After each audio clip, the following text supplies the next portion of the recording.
Hello and welcome to School News. Yeah, so first of all, Happy New Year, everyone. Welcome to 2026. And, on this topic of New Year's, we find that, years tend to have themes. Yep. And the theme of like 2024, if you're around for that, was, we did the Hormozy partnership and then we did the Skool Games. Mm-hmm. And the combination of those two led to some insane growth. Yes. Crazy year. Yep. 2025, the theme of that year, last year, was like 10 times better, 10 times cheaper.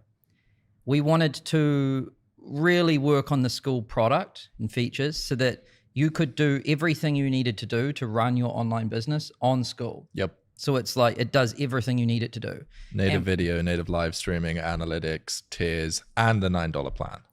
Yeah, so not only did we make it way better and add all of these new features, but we also got the price right down too. Yeah.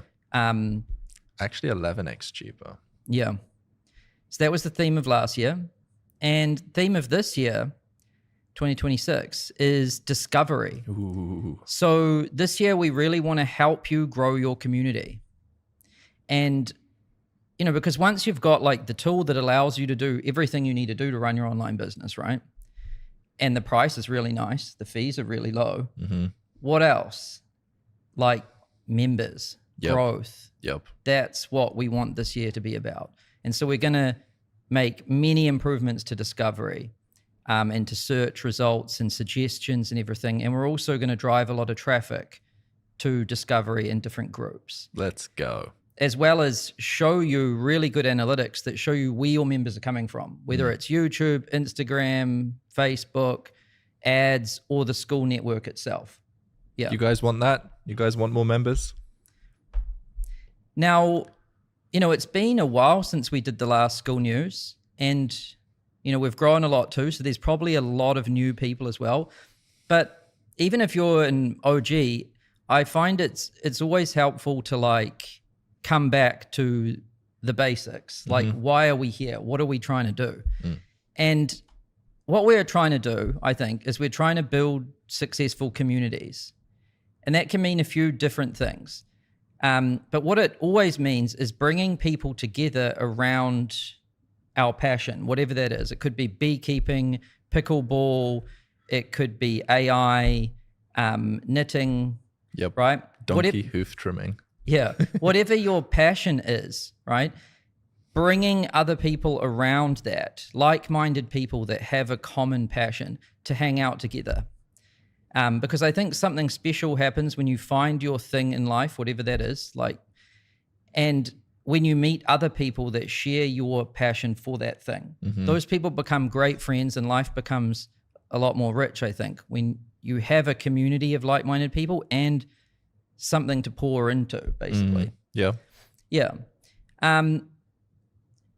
Building a successful community can also mean like turning your hobby or passion into a full-time income. A lot of people, they wake up in the morning and they go to work and they do a job, then they come home and then in their free time, they do the thing they're passionate about, right? Yeah. Those people would dream of just doing the thing they're passionate about all day. And that some people are able to achieve that. And when you get to just do the thing you love all day, and when that thing generates an income for you, life is pretty good, honestly. Yep. And so we want to help people turn their passion or hobby into a full-time income. And then, Skool's mission, like Skool, the platform, we want to help 1 billion people find community. So, we want to help all of these different people find their thing and find their people. And what that means for you as community owners is getting members, right? Yeah. So good communities should find members and members should find communities that relate to their passion, basically. Yeah. Now, how do we do it? So I always find it useful to look at this thing I call the big picture overview. So, on Skool you can get lost because there's a lot of different things on there. Yeah. But at its most simple level, this is like what's going on Skool and how people build successful communities. So, the first step really is to make a community around the thing you're passionate about. And then once you've done that, you want to get members. Mm-hmm. And the first few members, you really do kind of have to drive them yourself in some way. And they tend to come from these different traffic sources. You might have a YouTube channel and you put a link in bio, an Instagram page, you put a link in bio. You might just post on Facebook about it, on TikTok. You might have an email list. Mm-hmm. Or you might just actually invite some of your friends. Yep. You might look through your phone and be like, hey, do you want to join my community, right? Yeah, that's the easiest way to get the first 5 members. It's just to look through your contacts and invite people, or post on your Instagram or your Facebook. Even if you don't have a massive audience, you can get 5, 10, 20 members just by inviting friends and posting in the places you already have. Yeah. So when you invite people by sharing a link to your community, they'll join, and then you've got members, right? And most groups start out free. And your first step is really just to get free members and, to make a cool place that people like and keep coming back to. And then eventually you can transition to monetizing, where you can charge for access, right? And that earns you a monthly recurring income. MRR means monthly recurring revenue. That's how much money you make each month, right? And a simple way to think about it is, everyone knows really their monthly costs, right? Because you pay a lot of bills monthly. Yep. Like your rent or mortgage or whatever, and your phone bill, all of that stuff. And most people know how much their job provides them monthly. And so if you can get your community to match that, that's pretty awesome. That's when you can, make that transition to earning a full-time income from your passion or your hobby. Yep. Yeah. Now, this is just theory, so we want to show you some actual examples of communities that are doing this. The first one is a man called Nate Herc. This is him here. Very handsome man. And this is, Nate Herc has a community about AI automation, right? And this is what his kind of big picture looks like. So he has a YouTube channel, and he has his Skool link in his bio and also in the description beneath all of his videos. And he drives traffic from YouTube to his free community. Now, if you look at his YouTube here, you can see right here, Skool link in bio. He also has it in his videos. And he makes videos about AI because that's his passion, that's his hobby. People watch those videos, and then people join his free community, right? Then when he gets people into his free community, that's kind of a taste of what it's like. Then he also has a paid community. Yep. And it's like $94 a month, it looks like. Yeah, we can find it. So his free community here has 226,000 people in it. Which is a lot. His paid one has 3,100 members, and it's $94 a month. Yep. Right? And so he is able to make $238,000 a month, which is pretty sweet. That's insane. And this is basically what it is. He has a YouTube channel. He has a free community. He has a paid community, and he makes that much money. So I think it's safe to say he is full-time. Just about. Yeah. And then if we look at like his traffic sources, you can see Skool is also, one of these things here. So if we look at Nate's like traffic sources here for his free community, you can see that 63% of his members actually come from the Skool network. Here's his YouTube. Yeah. So in the last 30 days, he got 7,000 from YouTube, which is amazing, but 15,000 members from Skool in 30 days. Yeah, here's his traffic sources broken down. So you can see Skool is driving more than his YouTube. That is insane. Yeah. So that is Nate. Who have we got as our next example? Next example we've got is Kim Thompson. And she has a community called Circular Machine Knitting. Eddie, don't know what that last bit means. But this is her big picture. So she has Facebook traffic. I think it might be coming from an existing Facebook group she has where she's posting about it. And then people join her free community. Yep. And she has 1,100 members. Yeah. So if we look at this, here's her free community, 1,100 people. Yep. And AI is a super broad thing, but this is literally like circular machine knitting. It's not just knitting, it's knitting with this circular machine. Which we don't know what it is. I don't know what that is. But let's look at her traffic sources, right? So Skool Network's contributing 37%. Yep, not bad. But Facebook is the dominant source. So in the last 30 days, Facebook gave her 164 members. Skool gave her 138. Nice. Pretty solid. And her group's free. You know, pretty much everyone starts out free. Like the first step is to, you know, find something you're passionate about. Second step is to get members to join your community for free. Get them to engage, figure out what people want, and then move to monetizing. Yep. That's kind of the way it goes. So when you see examples of people making a lot of money, they've still gone through those steps. They're just further ahead on the journey. Yeah. Yeah. Then the third example we've got is a guy called David Mincy, and he has a metal detection community called Straight from the Coil. So I'm sure you've seen people walking around on beaches before with those things. Yeah. Like trying to find some things. So it's a free community. It's got 49 members. This is what his big picture looks like. So he drives traffic from his YouTube channel to his About page, and he's got 49 members. Yep. Here's his YouTube channel, and you can see Skool link in bio here. 4,000 subscribers. Yeah, and just makes videos about metal detection. People want to join his community, so they click the link and join. And if we look at his traffic sources, YouTube is the dominant source in the last 30 days, followed by Skool Network. And Skool Network's contributing 36% of members over the last 30 days. Yeah. It's pretty good. And then our fourth example is this lady called Gillian Berry. And she's got a community called Club Raw. And it's basically vegan recipes. Yeah, raw vegan recipes. It's like cook raw vegan, get healthier with raw vegan, etc.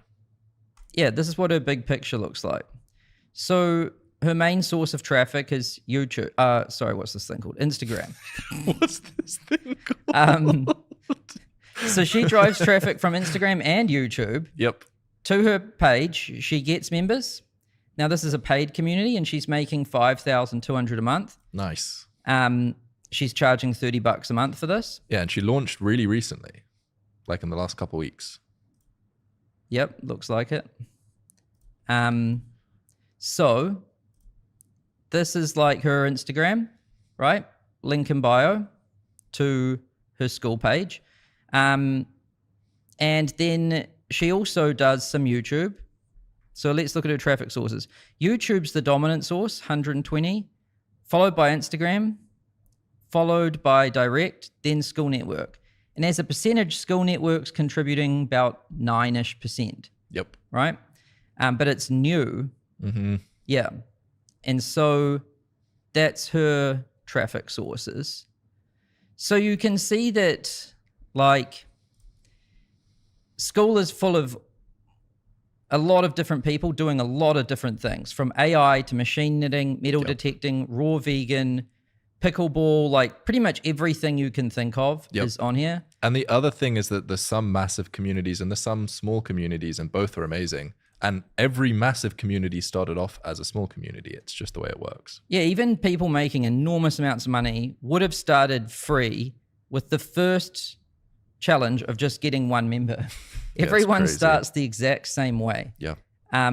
But no matter what size they're at, everyone's basically doing this, which is they've got a community around their passion. They drive traffic from different traffic sources, social media and stuff. They get members. and then they eventually charge for membership and make money, right? Simple. Yeah.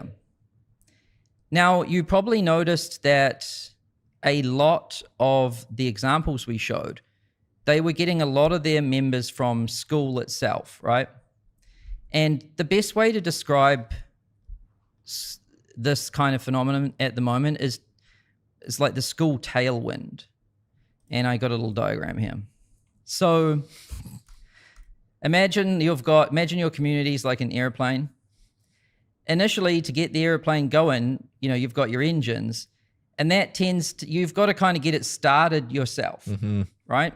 And if you've got a social following on YouTube or Instagram or whatever, that tends to be the way. You put the link in bio, you mention it in posts, you put it in your description under your videos and stuff. You drive traffic that way, you get your first few members.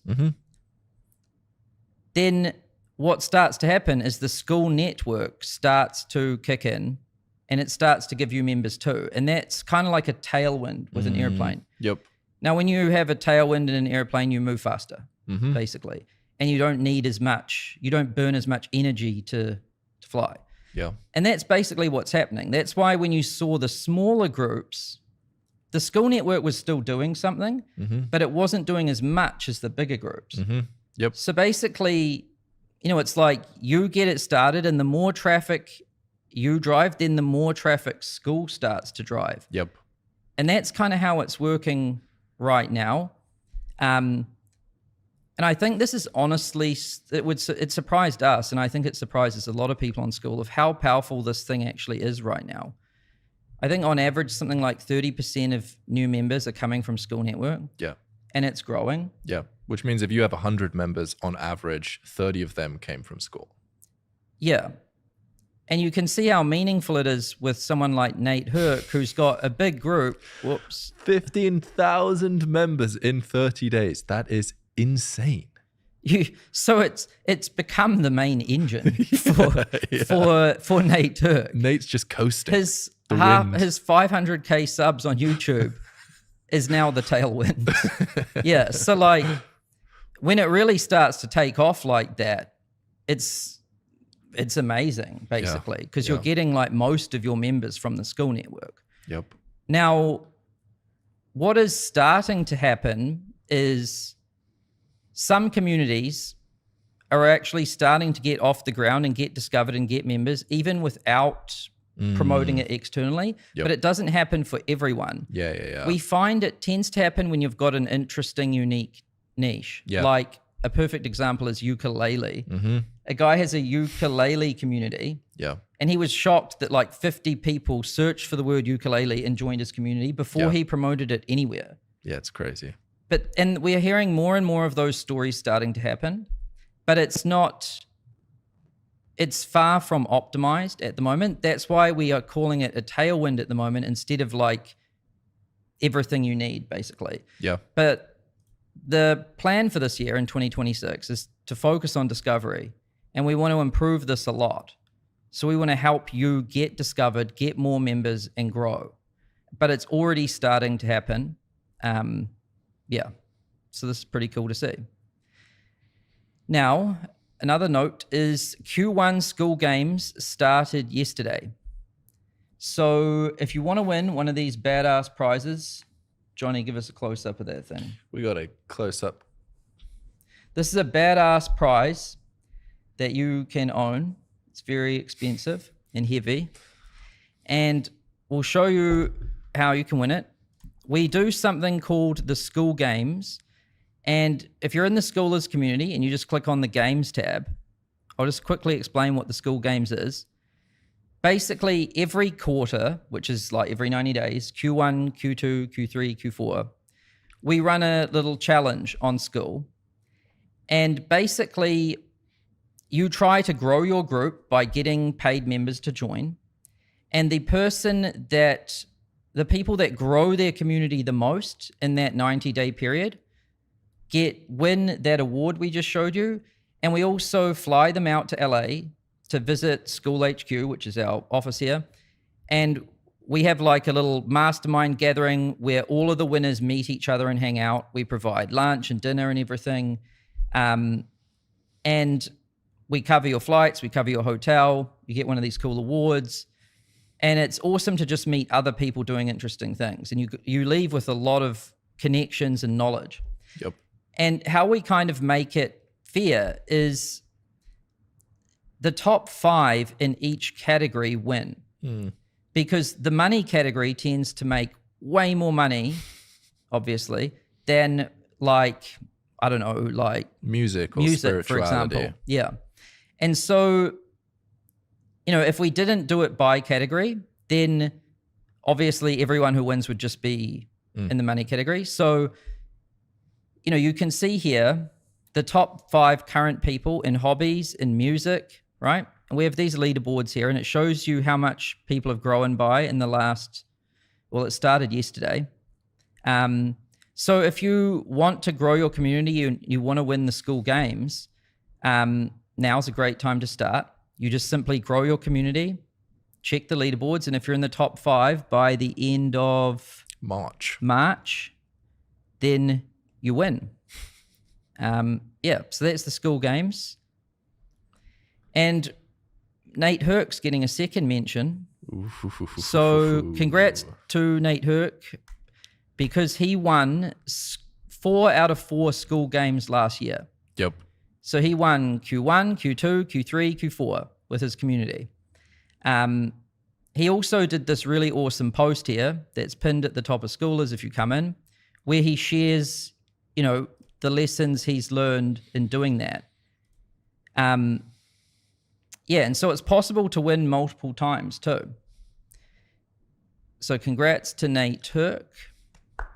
I think he's the only one that's done that. Yep, only one that's won all 4 quarters, I believe. Yeah. So yeah, that's the Skool Games. And, you know, final kind of point, if you're brand new to Skool, like you just kind of joined and you're wondering like, where do I start? I would start by going to the classroom and going through Skool 101.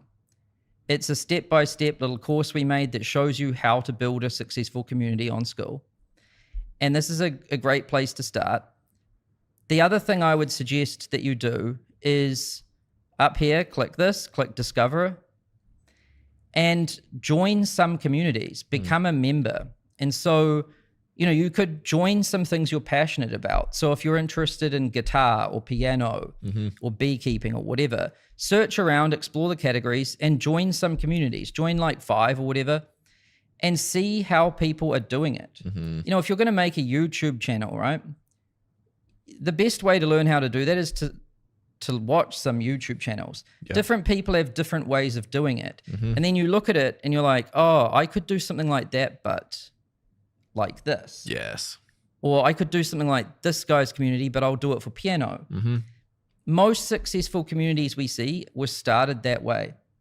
They get their ideas for what they should make their community about by being a member of other people's communities. Yeah. And yeah, that if you go through the Skool 101 course and you join some communities and just contribute as a member in there, you will very quickly learn what works. And that will basically teach you everything you need to know. And I think a good, you know, a lot of people when they're like, oh, how do I get members? I think a good thing you can think about is become the member you want to attract. So like, be a good member in other communities. You'll learn a lot. And through that process, you'll probably also get members. Yeah, it's true. So it's like the people that make video games, they start by being players of video games. And you often have to, you know, be a member or a user of something first before you know how to produce it. There's a synergy there for sure. And Skool's full of all kinds of communities. There's like 200,000 of them. Yeah. And just connect with some people too. Yeah, I was going to say another thing you can do is as you're spending time on Skool, if you click people's profiles, you'll see what groups they have and also what other groups they're in. So as well as finding groups through discovery, if you go on someone's profile, you can have a look through and you can find amazing groups by finding people you like and seeing what groups they're in as well. Yep. Like, let's look at, oh, she's only in one. Yeah, she's new, so probably hasn't found other communities yet. Yeah, here's a good example. Kim Thompson with the circular machine knitting, you can see she's in a bunch of other communities. Yep. And they're often around like, this is a creative kind of community. So she's joined some creative ones. Mm-hmm. But you can see she's also joined some communities that show you how to make a good school community. Yeah. So there's school communities that show you how to make school communities too. There's basically everything you could think of on here. Yeah, I know David Mincy's as well. That's a common pattern. It's like people join Skool and then they join two types of groups. They join groups sort of. This one's called What is Skool? Yeah, that's by Jenna. So he joined Skool and then he's like, what is it? Searched. Yeah. Now I know what Skool is. Then he made his, right? Yeah. That's kind of how it goes. Skool is one of those things. The tool itself can teach you how to use it. Yeah.